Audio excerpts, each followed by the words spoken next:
Fantastic. So welcome to tonight's meetup presentation. It's a little bit of an informal one. I do a formal training program, but tonight it's a little bit, it's not super scripted. We just want to go through and I just want to share some ideas about a concept that I call tuning. It's how to read people at another level. It's probably not what you think. 2 weeks ago, I did a meetup presentation where I talked about how to read face shapes. And in reading face shapes, you can begin to predict personalities of people and you can start to talk, you create a dialogue with people and lead it down a particular way so as you can interpret a person's sort of hidden sub-personalities within them. But in terms of that, it's a very physical based, it's a 5 senses based, it's a time space based system. Whereas what I'm going to talk about tonight in tuning, and I'll just put up basically the opening slide. You can see I've got here tuning, how to read a person like a book at a higher realm. And you're going to say to yourself, at a higher realm, what's Stephen talking about here? I'm actually going to be talking about how to, like there's different layers of perception that we have as humans when we're engaging with other humans, or when we're engaging with animals, or when we're engaging in nature. There's always different levels of communication that are being facilitated. And we have the ability to interpret some of those levels of communication, and other levels of communication we're not as strong. And so we miss pieces of information to read a situation accurately, to be able to understand a person's intention, to understand what they're trying to communicate. So, so when I talk about the higher realm, I'm going to be talking about sort of spirituality and metaphysical concepts. So hopefully you're happy with that type of a conversation. So going on from that, I really love this Chinese proverb. A conversation with a wise person is the same as 30 days in a library. So that's all about engagement and communication. And what is a wise person? For me, a wise person has merely had more time to accumulate knowledge and experiences and organize that knowledge. So all of us tonight actually have wisdom that we can share. So just because I'm sort of leading this conversation tonight, it doesn't mean that I have a caveat on all communication, on all wisdom. Like you yourselves have wisdom to share as well. You know, whether you've discovered that within yourself or not, well, time will tell. But my intention will be that we actually talk about that a little bit. So in terms of engagement on Zoom, just go through and you'll see my eyes moving around because I'm still learning the Zoom platform. But if you're on a laptop or a PC, you'll see the Zoom control. So, because I would like some level of engagement tonight. And if you want to ask questions, I can unmute people as we go. So just click in the chat box and just type down here in the message. If you're on a mobile phone or some sort of small device, you'll have your little menu at the bottom. Click the more button, then the chat window will come up. Click on chat and a chat window will come up. So basically for tonight, so when there's going to be levels of engagement, I'd like to get engagement from you because it's what Meetup is all about, really. It's not, because it's an informal presentation. So I'd like to get some engagement so as I know that you're learning something and that we're all benefiting. So what I'd like to do actually is get you to engage with me in the Zoom box, in the chat box. So if you agree with any of these, or if you've experienced any of these sort of 3 next questions, can you type a Y in the chat box just to say yes, that yes, I sort of relate to that, or raise your hand because you both got your cameras on. So raise your hand. So the first question would be, has there ever been a situation where you've been talking to some people and you're just not meeting the mark? You're just not, there's a confusion that's going on. There's a sort of like a, you know, like it's not connecting. So just in the chat box, type a Y if you've had experiences like that with some people through your life. How are we going with those chat boxes? Thanks, Sarah. Yep, cool. You've got direct message on, so if you can just turn direct message off, and that means we can all see. And Rajiv, yep.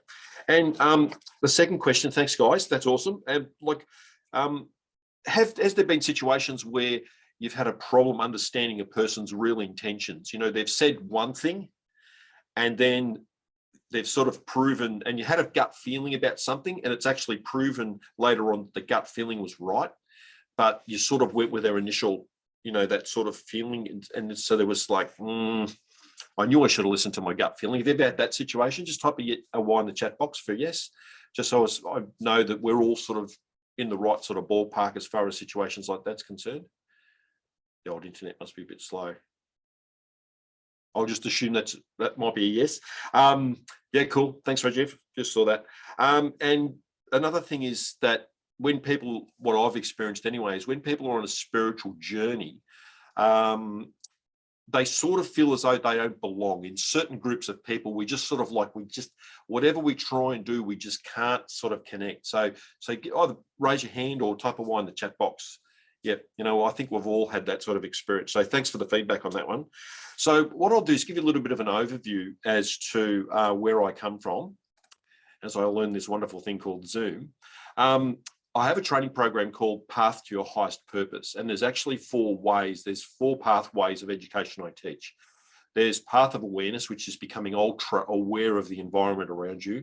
There's path of communication, which is obviously the second layer of learning how to communicate effectively in the world around you on multiple levels.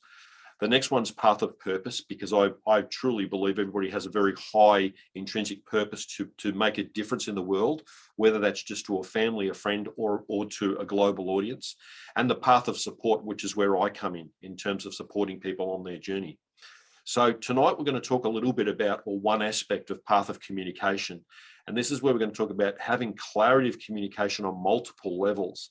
So, and mastering inner communication, because I feel that when we understand the inner dialogue, when we have the ability to listen to our deep intuition and our deep knowing and those feelings around us that emanate from other people, and we interpret them clearly, we always tend to find ourselves in the right place at the right time and in the right frame of mind. And we can really enhance those environments for a win-win scenario. I'm very big on win-win scenarios. So, you win, I win. If there's a win-loss scenario, I don't really agree with that particular philosophy. I don't feel that's a productive way to be. I always believe in win-win. So I talk a lot about that type of concept.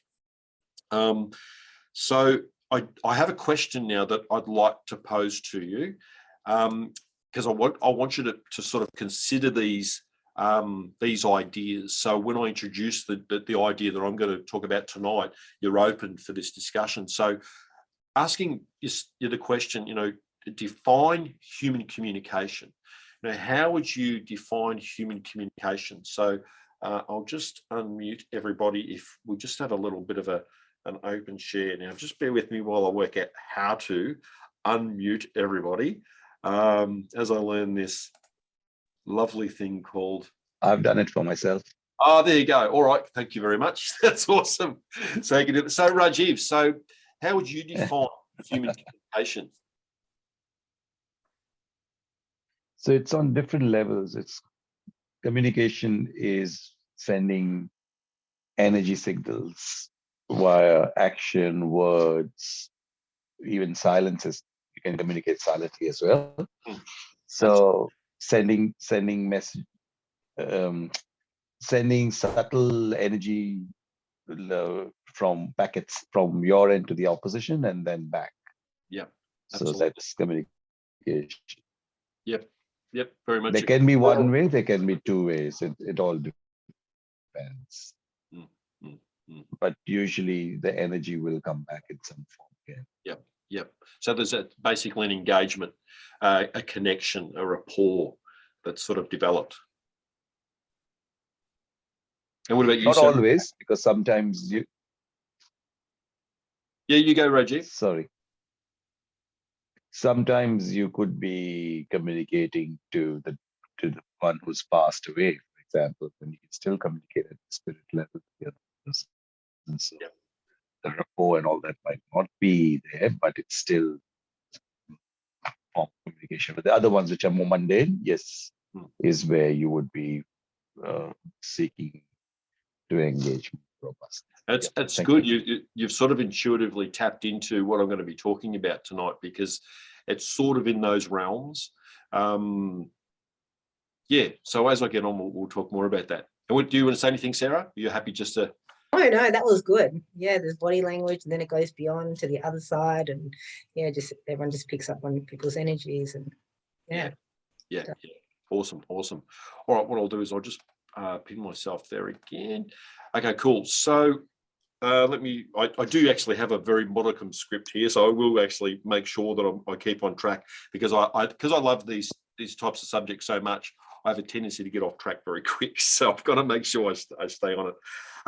Oh, that's right. So as you know who I am, I just want to share quickly what my background is and why I teach this sort of information. About 40 years ago, as an undiagnosed Asperger's person, my communication skills were very poor. And as a result, I was very isolated and alone. So about 35 years ago, I actually started my personal development journey because I realized that I needed to learn this thing called communication. And even at that stage, I still was undiagnosed Asperger's. So there was a lot of confusion in my life. So I went on a quest. I went on a journey to understand this thing called the human condition. And I, over the time, I acquired 3 metaphysical teachers that taught me everything from deep trance meditation through to connecting to the higher self, through to face shape interpretation. There's multiple, over my lifetime, I've spent over $500,000 in training, just so as I can learn how to communicate with people and understand their intentions. So I can clearly hit the mark when I intend to communicate with them, rather than this constant miscommunication, because it was so stressful. Then about 24 years ago, I actually started a radio show and then a TV show. And over about a 12-year period, I interviewed hundreds of spiritual teachers, natural healers, and personal development educators, where I actually learned more advanced communication skills. And I also understood the nature of purpose. I really found and learnt from people that purpose was a really intrinsic part of their daily life. They'd wake up and they were on purpose all the time. They were powerfully switched into their purpose. So I learned a lot from those people. And for the last 12 years, while I've still been doing personal development, I've just been running my own business, service-based and healing products-based business. So there's been a lot of communication, a lot of integration with individuals over that time. So now what I do is I mentor people to communicate on multiple levels. I love to share my knowledge in a way that it helps people to refine or improve or enhance their ability to communicate, so as they walk through life as harmoniously and joyously as possible. Because for me, when there's clarity, when there's understanding, when there's comprehension, life is this beautiful journey. So when there is time to meditate, when there is time to contemplate, when there's time to go within and communicate within myself, I form this very strong connection to my spirit, to my soul, to my higher self, the sort of terms that I like to use, and I bring that energy into my, fluidly into the communications that are around me. So that's just a little bit of a background about me in terms of like why I do this particular work. So in terms of what we're going to cover off tonight, I better do these quotes first. Just some quotes. Peter Drucker, for example: the most important thing in communication is hearing what isn't said.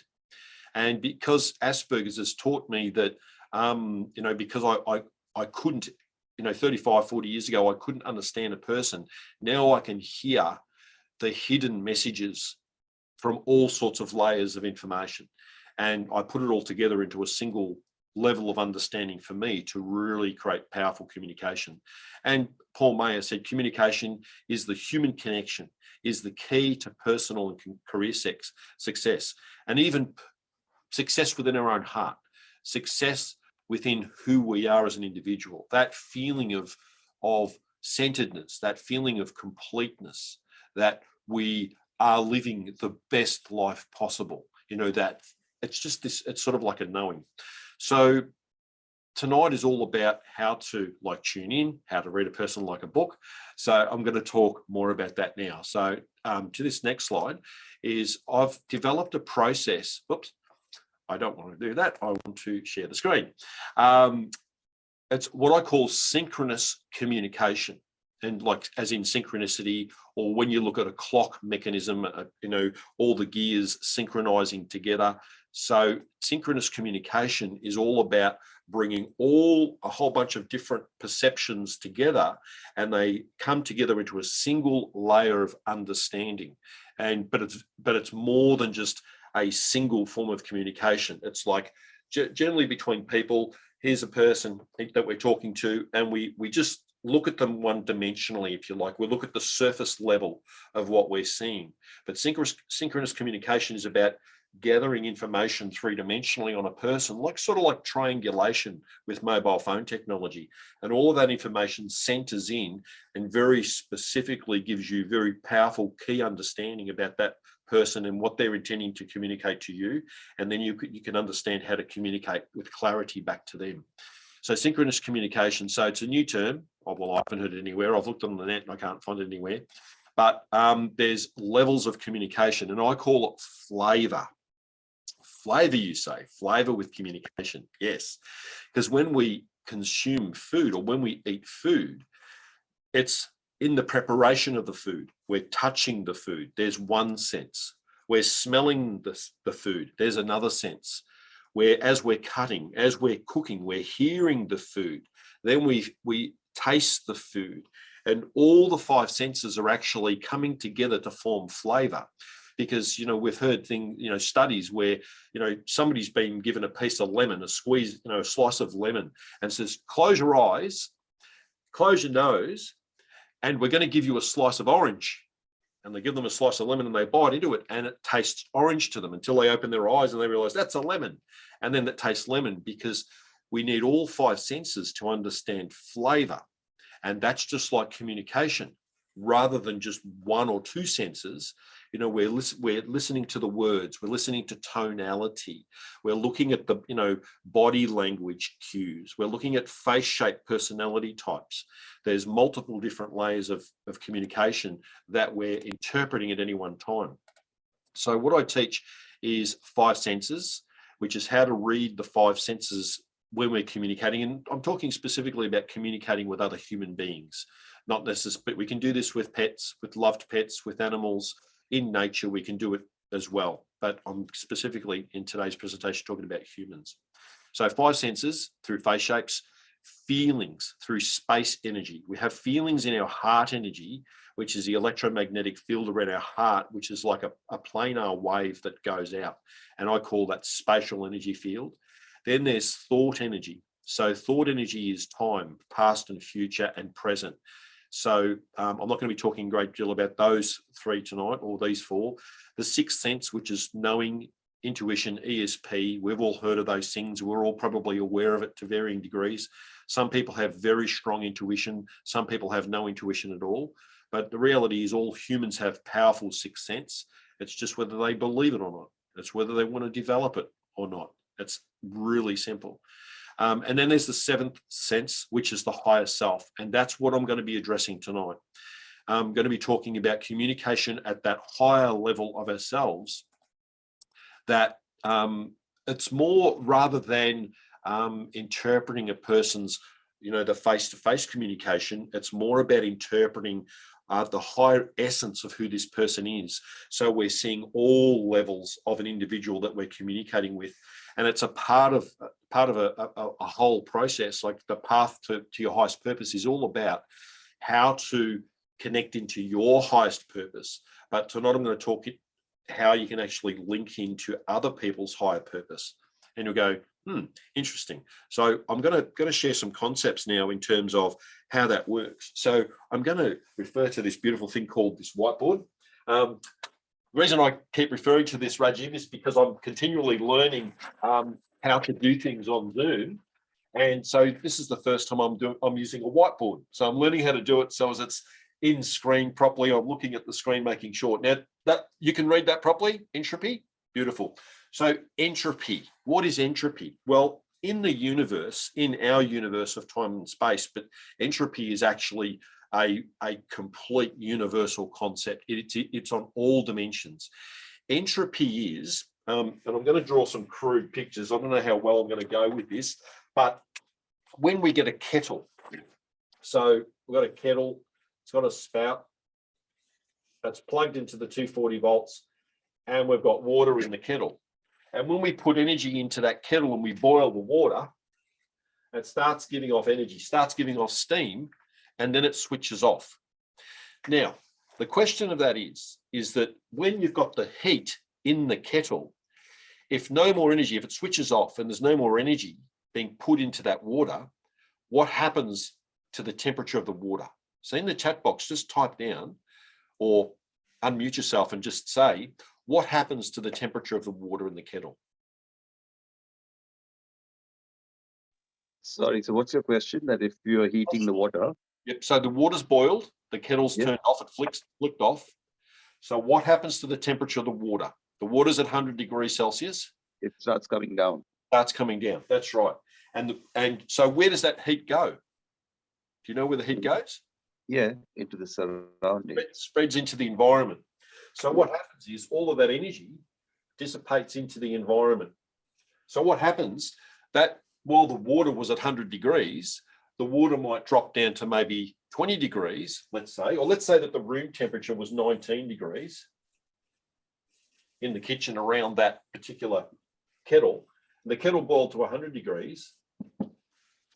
What will happen is the kettle will start to come down, and that all of that heat will distribute out into the environment. So what might happen is the temperature of the room might go to 19.1 degrees, and the kettle will come to 19.1 degrees. Degrees, not percentage. Should be degrees. So what does that mean?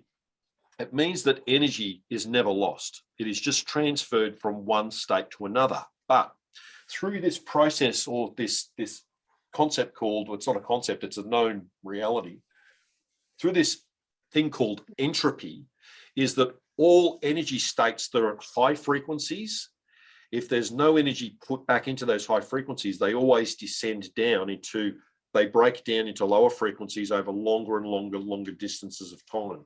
So it's just like the universe. They're saying that the universe, the energy in the universe over time is actually cooling down, and that's because the universe is expanding out. Well, this is what the astrophysicists say. So what happens here is there's this concept of entropy. Now, this is not what happens in the spirit realm. Beyond our time-space dimension here,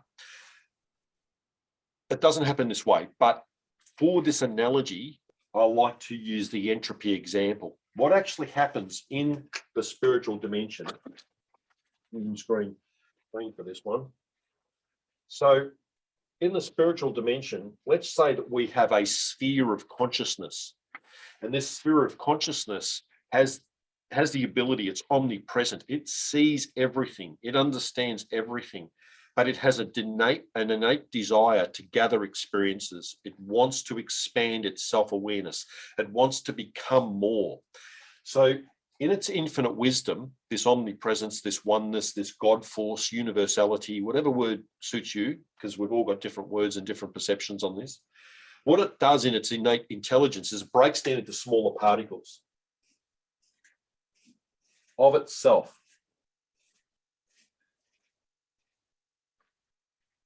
So let's just say that this particular sphere of consciousness here breaks off into 1 billion smaller particles. Each one of those particles is a portion of the one, but the many accumulate to the one. So it's no longer the one in terms of its oneness. It's oneness spread across 1 billion particles. Each one of these particles is a unique form of consciousness that is seeking to grow. It's wanting to expand, it's wanting to branch out, it's wanting to gather more experiences. So this is important for us to understand in terms of how I'm going to communicate what we're going to talk about next. So the way that I see things is that we are one of these experiences of consciousness that is oneness, and we choose to come into the earth plane to have lifetime experiences. And we gather experiences and our ability to communicate with other humans, to have embracing experiences, to have connections with loved ones, to have as much joyful and as much humor and as much laughter and as much growth as possible. So when we accumulate that experience, we are contributing to the overall oneness of all things.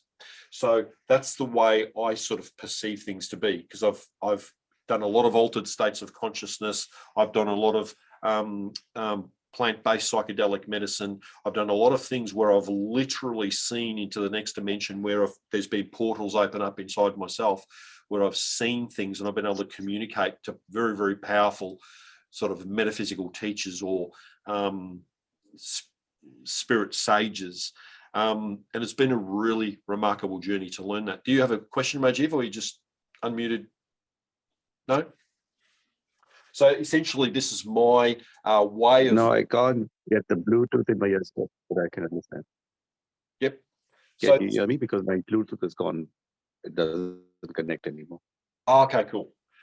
So essentially, this is my physical way, my human way, my time-space dimension way of explaining how I see oneness and the God force. I actually see that us here tonight, we are essentially from the same source. We're just three different representatives of that same energy.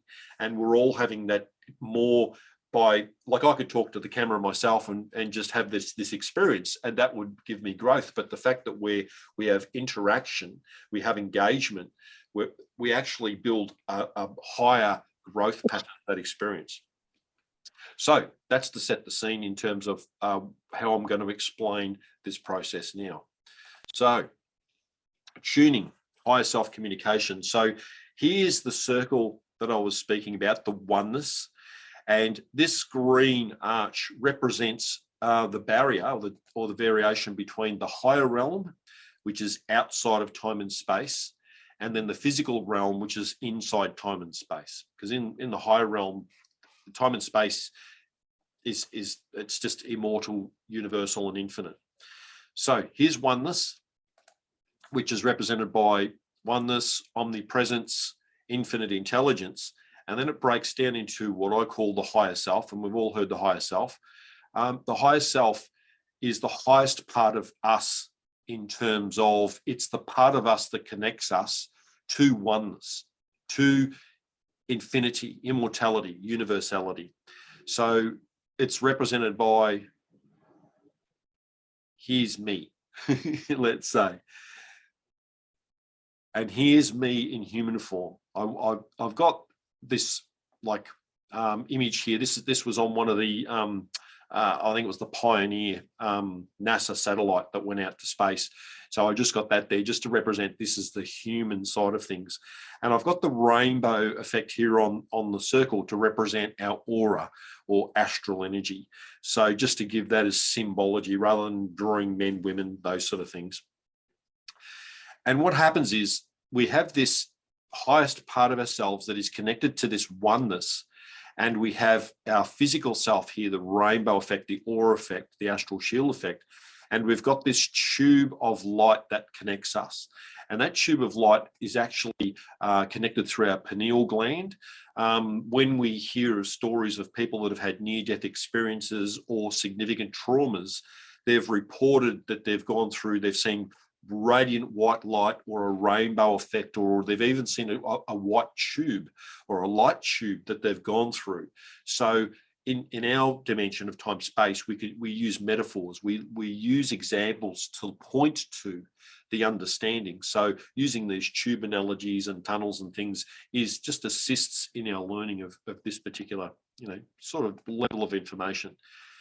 So let's say this is me and I have my conscious mind, I have my subconscious mind, which is my recording mechanism, and then there's a collective unconscious, which all has an impact on my physical being. But I've also got this connection that's through my pineal gland back to my higher self, back to that part of me that was a part of my spirit and my soul before I reincarnated into this experience. So from my perspective, we all have this. We all have this energy. Now, here's you.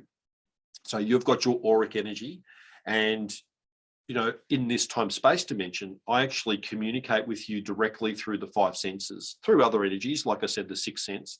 So let's just say sense 1 through to sense 6. We're doing it on this physical level. We're doing it on the green energy level, because green is the energy of communication. That's why and that I feel has been derived by the plant kingdom, or the mineral kingdom has determined that is the color of communication. So that's why all the leaves are green, why plants are green. So this is physical self-communication. Now, here's you over here. You're part of your higher self. This is your connection. We're all connected to oneness together, but we have this beautiful thing called our own physical body. We've reincarnated into a particular nationality. We've got parents that have either given us lessons or not given us lessons. We've had life experiences with siblings and with people around us, with our family, friends and acquaintances through schooling. So we've got all these experiences going on, but we also have this connection as well. But in terms of this communication that I'm talking about tonight, what I call this tuning, how to higher self-communication, it's through going back through my tube to oneness and connecting and viewing the holographic part of you, and being able to tune in to those frequencies, being able to have access to the information of who you were before reincarnating, because that's the true essence of who you are. It's in this place where your highest purpose, where your destiny, if you like, resides, the real essence of you. Now, I was a full-time psychic for 5 years, and along that journey, and I've done readings since then. There's clients that I've got over 25 years. They still come back to me once every 2 or 3 months to get a reading. And when I read them from this particular perspective. I tap into their higher purpose, because they know that, because they haven't fully embraced that ability just yet, but they know that I can actually see very clearly. Sorry, my mobile phone's vibrating. I'll just throw that over there. They know that I have the ability to tune in, and at that level, you bypass all of their emotions, you bypass all of their beliefs, because some beliefs can create sort of resistances to awareness, because they pigeonhole, people can pigeonhole themselves with the beliefs and the faiths and the philosophies they follow. So this form of communication at the highest level, you can actually, it's like the Chinese, when they do the meridian, when they do the testing on you, they listen to your pulse, and they're feeling the pulse, and they're interpreting all the information from that. Connecting up into that higher realm is, because people would say to me things like, it's, how do you know this about me? Have you been watching me for the last 24 hours? And I just have a giggle to myself, and I just go, I'm connecting, and I'm viewing the holographic part of you, the real part of you, not the body that is this part of you that is your representative in this life, if you like. So that's what I do. I talk about this particular process, that this is really accessible to all of us all of the time. There's certain mechanisms that we need to practice. There's certain, foods that we have to avoid. We need to be hydrated. There's certain philosophical perspectives we need to have to make this really clear and concise. I've forgotten what this slide is, so let me just quickly see. Right. Don't want to go there yet. So yeah, essentially, I strongly feel, and for me, it's more of a knowing, that we all come from this same source, but we're all unique ambassadors of oneness, of omnipresence. And when we communicate with people in this time-space realm, when we're talking to them, when we're hearing voice tones, and we're looking to face shapes, and we listen to the way that they articulate themselves, we listen to the way that they're trying to convey an idea, and we ask questions, we probe questions to elicit more information, to really learn what it is they're trying to communicate. And then we work out that person's language structures to convey our idea. Because there's a Chinese quote that says, what are words? Words are just the transfer of thoughts, because once a thought has been transferred to another person, the words are forgotten. So words are just a means, a way of transferring a thought. But there's multiple ways of feeling energy. There's multiple ways of interpreting energy. And I like this one particularly, where connecting to the higher purpose, or the higher connection, that higher essence of a person, it just, for me, it works every single time. Having the thing with Asperger's, it's a really interesting thing. Asperger's people do have emotions, and all humans have emotions, but I can't interpret another person's emotions very well at all, even now. But what I can do is I can feel their heart energy. I can feel what they're feeling. I can sort of read their thoughts. I can look at their face, and then I connect into their higher essence of who they are. I tune into them. And by tuning into them, I get a very powerful 360-degree understanding of what that person, what they're about, what their intentions are, what their life purpose is, if they're aware of it. If I sense somebody's life purpose, I will not infringe upon them and tell them what it is. But if they knew I did it and they asked me, I'd say, well, I think I can feel, I'm sensing that you need to look at doing this. And what I do is I like to teach people how to have that ability, how to have that skill.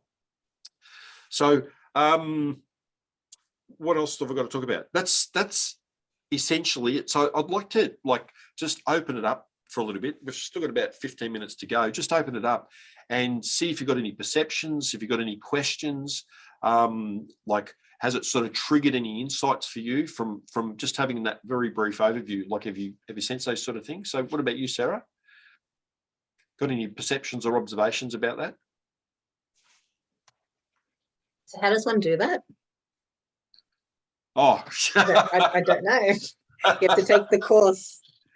Well, it's in the it's in the because in the training, what I do is I go through an 8-week one-to-one process where we actually remove a lot of the barriers, because as humans, we've got a lot of conditioning, and a lot of the conditioning is good conditioning, and a lot of the conditioning is restrictive conditioning.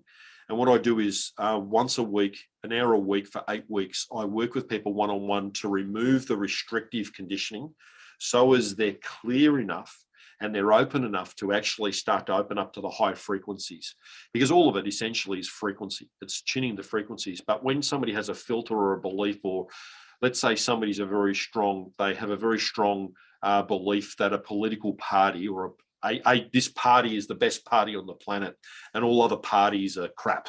That political party, they're stupid over there. Our political party is the best. What that does is it actually creates a series of beliefs and a series of restrictive viewpoints on the way the world actually works, in terms of its entirety, in terms of its fullness and its genius and its brilliance. So we first have to remove those blockages over an 8-week period. It's like, I've tried to do it faster with people, but it's just not possible. It needs that one-on-one. And then what I've got is an online training program where you can do it once a week if you want to, but it's 8 modules that actually teach you the entire process, how to do it. It teaches you all the layers of communication.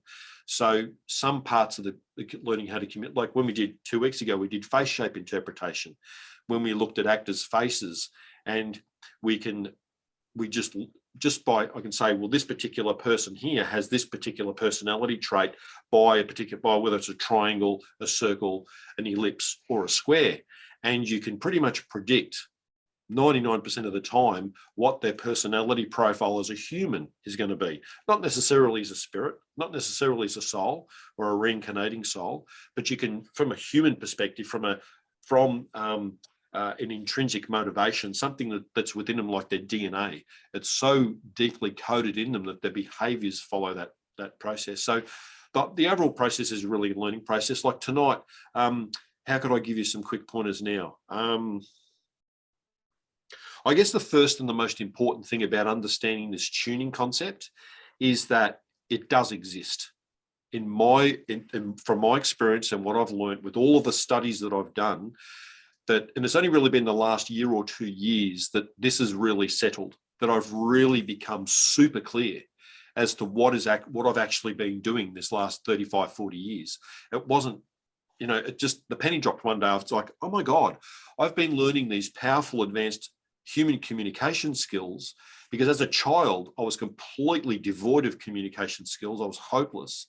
I was one of those kids where, you'd be in a group of people, kids, talking, and I would say things and people would look at me in stunned silence. And then they'd go about, they'd continue the conversation as if I hadn't said anything. And I felt so isolated and alienated. So the first thing is to be aware that this form of communication is present in everyone, and that everybody, it's, again, this is a philosophical understanding, because, you know, I've got evidence for me that this is a reality. For you, you may not have evidence that this is a reality, this oneness, omnipresent type God force concept. But when you embrace that and you start to say, all right, well, this person that I'm communicating with, they're me just in another dimension, and that's their dimension, and I'm in this dimension. Because, you know, a lot of the metaphysical philosophers, like, you know, Wayne Dyer, you know, all the sages, all the seers, they've always said that the world is a mirror. Everything is a mirror.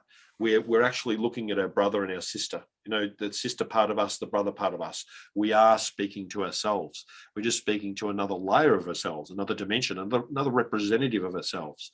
So I think the other thing that's important is that you can't approach this particular type of tuning. You can't approach it with an ego. You can't, you have to have pure intent. You can't come from the perspective of, I'm going to use this to my advantage. You can't use tuning. Sorry, I'll just pin myself there so I'll stop flicking through. You can't use tuning in a way where it's like, ha ha ha, I'm going to rip this person off. Because I tell you what, if you have that intention, you won't get the communication. It'll just be locked off.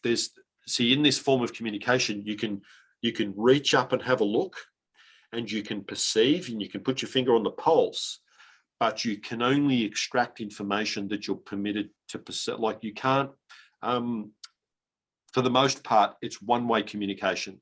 For the most part, God force, omnipresence, universal law, God flows down through us and around our subconscious mind. It's like, in 2 weeks' time, I've got another meetup where it's called Imagine Action. And in the process of Imagine Action, what we do is, before we get out of bed in the morning, we actually construct our day. We're aware of our diary, and we actually visually project ourselves into the day. And that's what the higher self does around us all the time, is that when it's coming around us, it comes around us, we're not aware of it, but it's actually projecting into the day. So next meetup is another part of this jigsaw puzzle, putting all these pieces of communication together. Because out of the 7 layers of communication, if you get 4 of them, if you're working with all 4 really well, you're all over it. Because most humans, they're one-dimensional, maybe 2-dimensional, but generally they're one-dimensional. They'll look at the face value, and then they won't interpret gut feels. They won't interpret intuition. They won't sort of like have a sense that there's a higher perspective, that this other individual they're talking to is actually them, but just in another dimension. And it's, when I say another dimension, they're there, but it's like through the higher self, through oneness, other dimension. So they're probably some tips. Be egoless and agree that this oneness is a reality, and that the person that you're talking to, communicating with, is you, just in another dimension.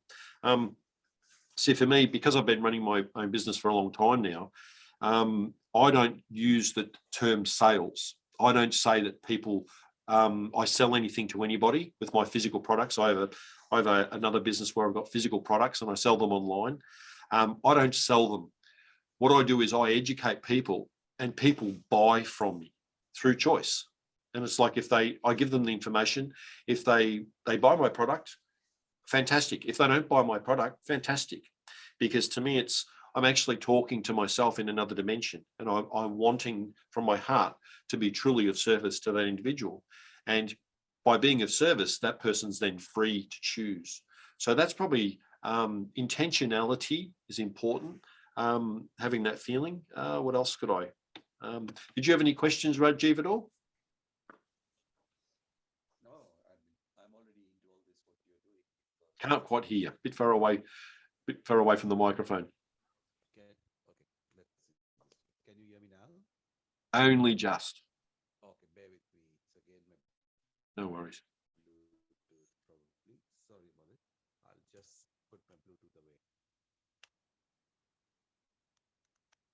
Can you hear me Is that better?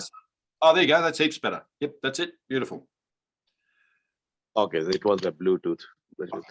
Yeah, so look, I totally understand what you're doing and saying, because this is what I practice every day. Mm. Through my meditation. I'm a meditation teacher as well. Excellent. And the Supreme Soul Father that you were talking about is the one beyond the planets and all.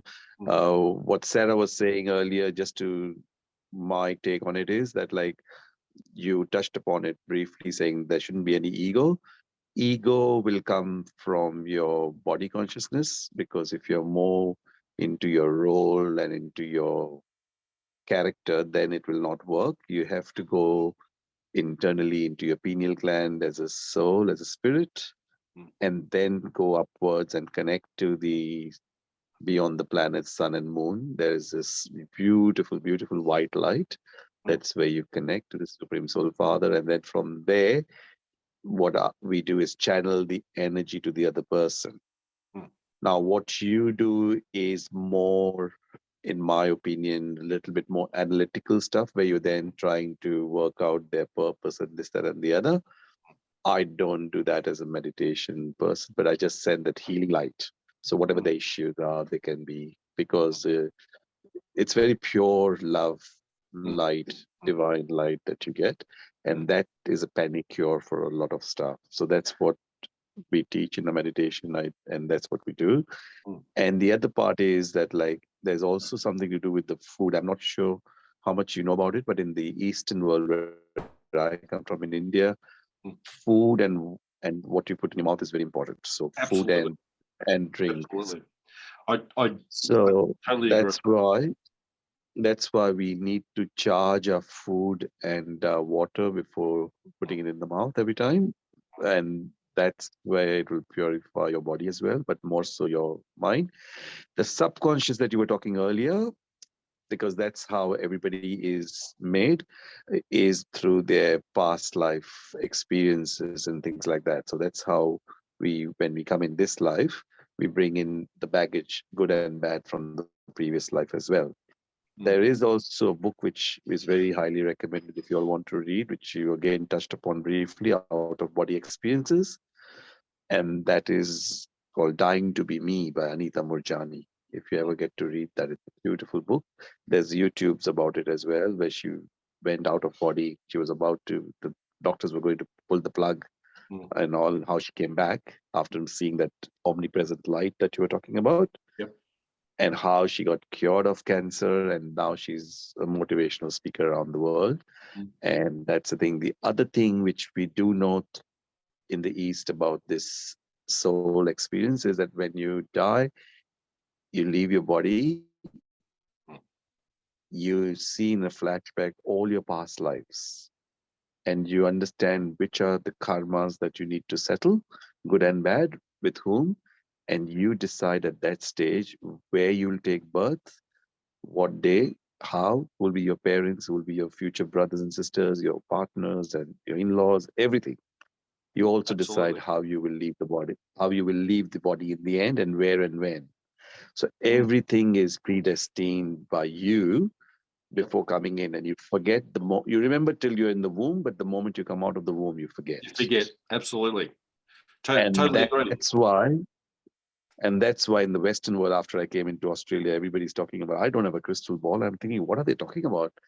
And the thing is, but the thing is, actually, you know it. And that's what intuition does. So if you go into silence, into your inner world, then you will be able to listen to this as well. So that's why we in India do a bindi here, because this is 1.5 fingers from here and 1.5 fingers from there.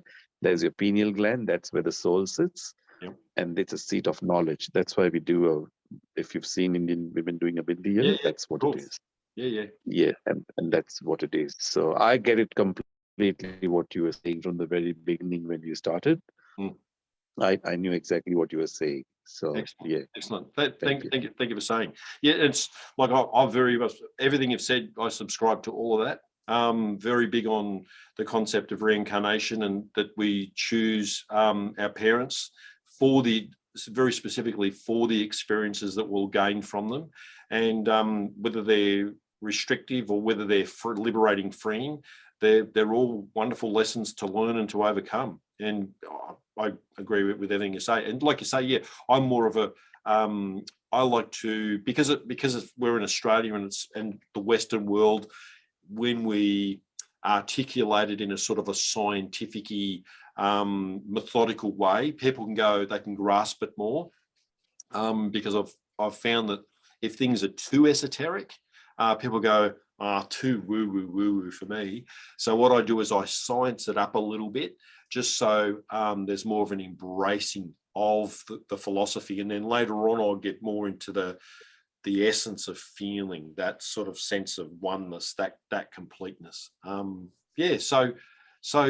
it's also, there's a big, deep theory called the theory of karma, and all our relationships, even what we are doing today, Sarah, you and me, we are meeting because we have met in some other life before. It's an unfinished karmic account, and that's why we are meeting again today. So nothing is a coincidence, just so that we know.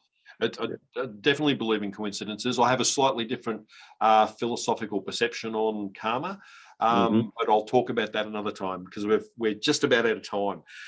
So what I'll do is I'll just share the last slide, because I do record these and I do replay them for other people to watch at a later stage. So what I do as mentioned before, so thanks, Sarah, for that question earlier. I'll do free introductory events. So next Tuesday at 12 noon and 6 p.m, I'm doing a 1-hour freebie presentation, just to give an overview of what I do.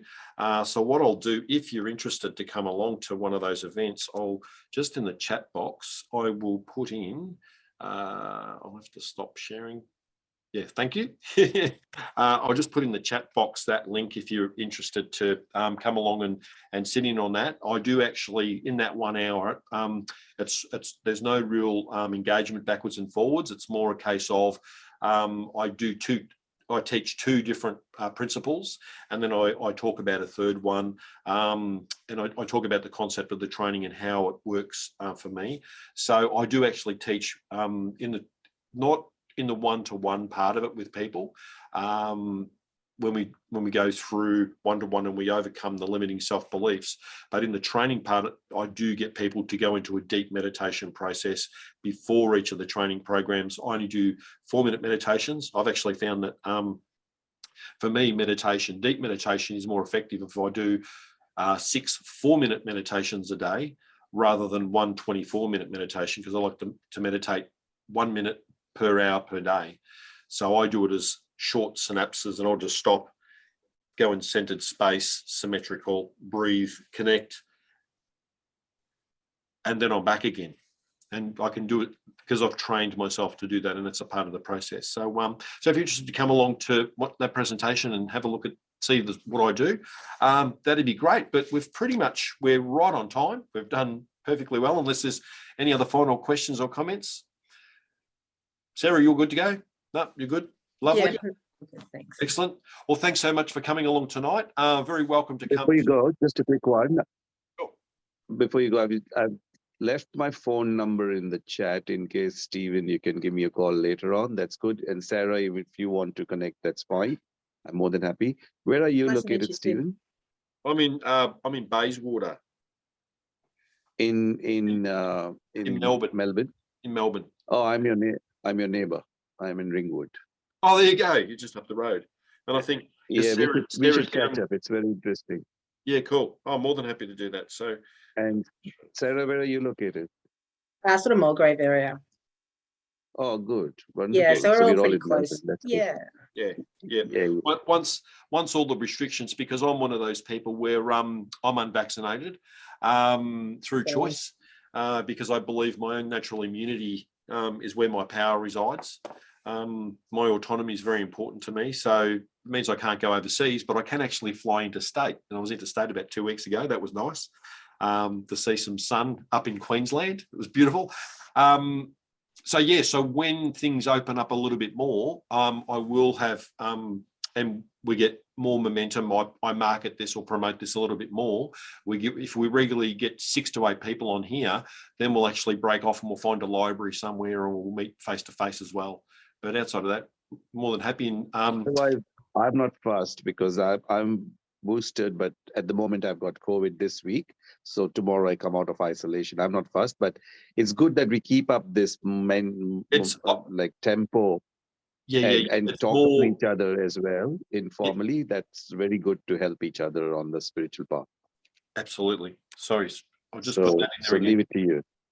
Yeah, and I'll put my the reason I say that is because I can't hire a venue at the moment. they won't let me. They're no, you're unvaccinated.